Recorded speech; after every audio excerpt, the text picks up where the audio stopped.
기사단은 성전 기사단이라고도 합니다.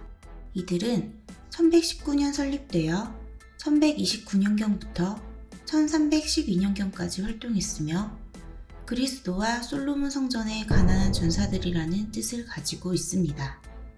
중세 유럽 십자군 시대에 가톨릭의 성지 순례자를 이교도들과 노상 강도들로부터 보호하기 위해 결성되어진 기사 수도회 조직이죠.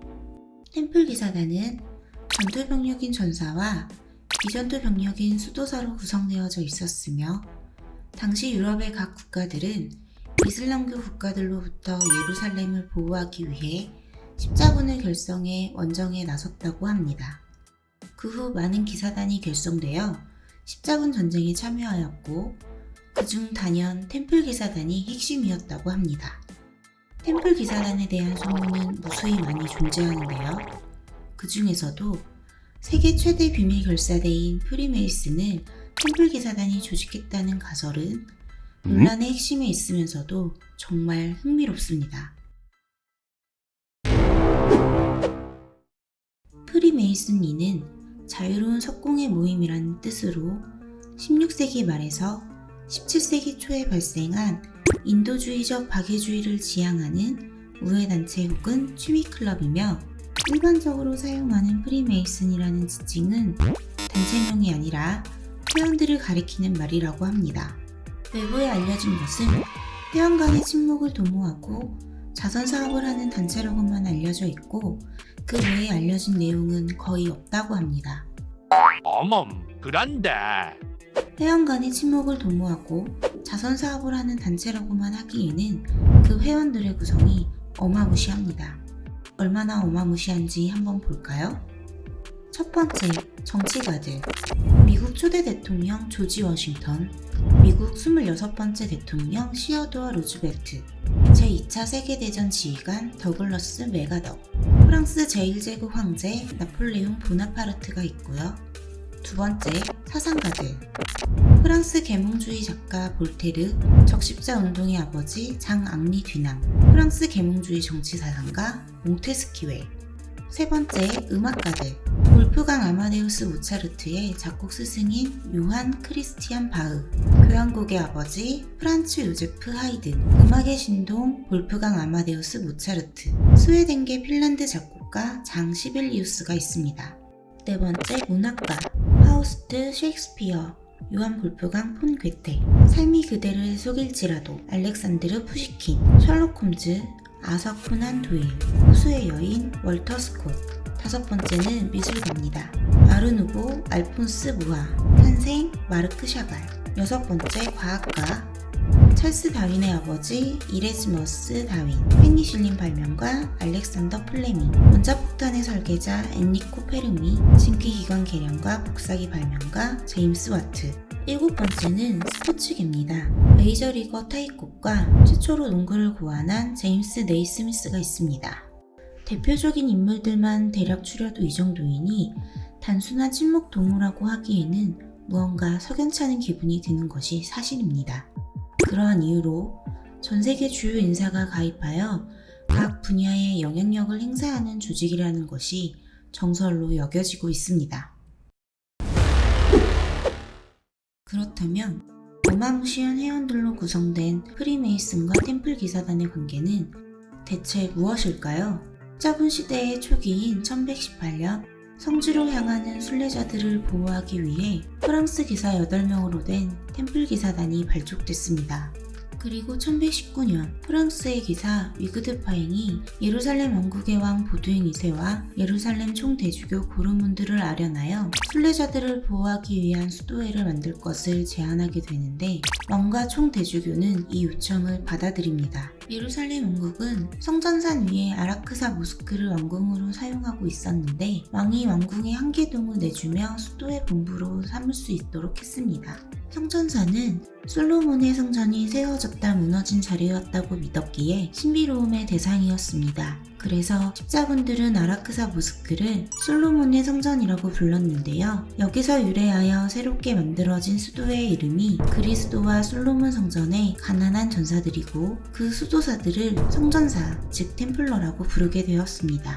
창설 당시 기사 신분인 사람은 고드프루아 드 생토메르와 앙드레드 몽바르를 비롯해 9명밖에 없었고 재정적으로 궁핍해 자선에 의존해야 했습니다. 기사 2명이 말 한 마리에 타고 있는 성전 기사단 인장은 이들의 빈궁함을 강조하는 의미라고 하네요. 그 후 솔로몬 신전이 있던 예루살렘의 성전산을 본거지로 삼아 각지에서 이슬람 세력을 상대로 눈부신 승리를 거두었으며 수도사라는 신분에 맞게 엄격한 회칙을 세워 가입과 동시에 사유재산을 모두 기사단에 기부하고 청빈과 금욕을 다짐했습니다. 발족 20년 후에는 명성 덕분에 왕과 제후, 귀족들이 땅과 돈을 기부했고 덕분에 기사단은 막대한 부를 축적할 수 있었습니다. 하지만 기사단의 부흥기는 그리 오래 가지 못했죠. 12세기 중반부터 십자군 전쟁의 전세가 슬슬 바뀌기 시작합니다. 무슬림들은 살라딘 같은 걸출한 지도자들 아래 규합되기 시작한 반면 기독교들 사이에는 성전 기사단과 구호 기사단 그리고 독일 기사단 사이에 잦은 불화가 일어나기 시작했습니다. 수십 년간 이러한 내분이 끊이지 않으면서 결국은 분열이 일어나기 시작했는데 이를 지켜보던 이슬람 세력이 가만히 있을 리가 없었겠죠. 죽을 각오를 하고 기사단과 항쟁 끝에 1244년에 드디어 예루살렘 탈환에 성공을 합니다. 십자군은 몰살 직전까지 내몰렸고 템플 기사단도 본거지를 예루살렘에서 조금 북쪽인 아크레로 옮겨 한 세기 정도를 버텨보지만 1291년 결국 아크레도 상실하고 맙니다. 뒤이어 레반트 지역의 최후 거점인 토르토사와 아틀리트마저 상실하면서 키프로스 섬의 리마솔로 본부를 옮기게 되었습니다. 그러면서 토르토사 앞바다의 작은 섬인 아르와드의 주둔지를 유지하려 노력했습니다. 1300년에는 몽골 제국과의 연계를 꾀하기도 했지만 결국 얼마 못 가 이집트의 맘루크 술탄국에게 아르와드 섬을 빼앗기게 됩니다. 이로써 십자군은 성지의 마지막 교두보까지 잃게 되었습니다. 불행은 연이어 온다고 했던가요? 1307년에는 잉글랜드와의 전쟁 정비로 인해 템플 기사단에게 막대한 빚을 지고 있는 프랑스의 필리프 4세가 빚을 갚지 않기 위해 교황 클레멘트 5세를 압박하여 템플 기사단을 체포하라는 명을 내립니다. 1307년 10월 13일 금요일, 이 날짜는 훗날 13일의 금요일의 미신을 탄생시킨 배경이 되었다는 썰이 있습니다. 어쨌든 필리프 4세는 기사단의 수장인 자크드 몰레를 비롯한 프랑스 성전사 수십 명에게 체포 명령을 내렸는데요. 체포영장은 다음과 같은 말로 시작됩니다. 신께서 기쁘지 아니하시다. 우리의 왕국 안에 신앙의 적들이 있도다. 성전기사 수도회에 입회하는 과정에서 십자가의 침을 뱉고 예수를 부인하고 외설적인 입맞춤을 한다는 주장들이 제기되었습니다. 또한 우상을 숭배하고 동성애를 권장한다는 혐의, 그 외에도 금융부패, 위조행위, 비밀결사 등 다양한 혐의들이 성전사들의 기소 내용에 포함되어 있습니다. 결국 고문에 의해 이루어진 거짓 자백에 근거하여 1314년 3월 18일 파리 시내에서 산채로 화형에 처해졌습니다.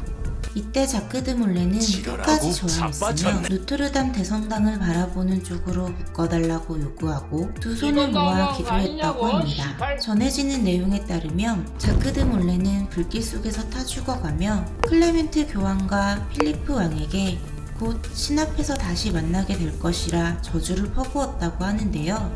양피지 기록에 남아있는 자크드 몰레의 실제 유언은 다음과 같습니다.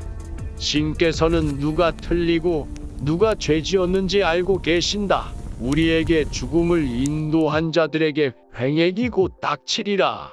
이후 클레멘트 교황은 불과 한 달 뒤 죽었고 필리프 왕도 사냥을 나갔다가 풍을 먹고 쓰러져 그 해를 넘기지 못하고 죽었다고 합니다.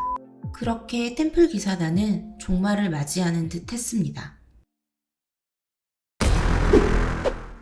모든 것이 필리프 4세의 뜻대로 되지는 않았습니다.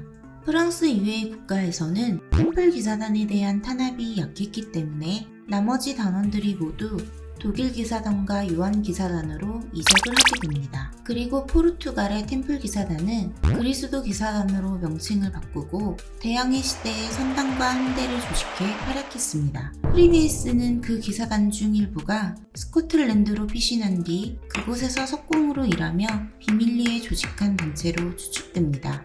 템플 기사단은 조직의 본래 목적과는 거리가 먼 솔로몬 신전의 발굴 작업에 깊이 관여했다는 일화도 남아 있습니다. 신전터에 있는 막대한 양의 보물과 마법, 주수서적 등을 찾아낼 속셈이었다는 것이죠.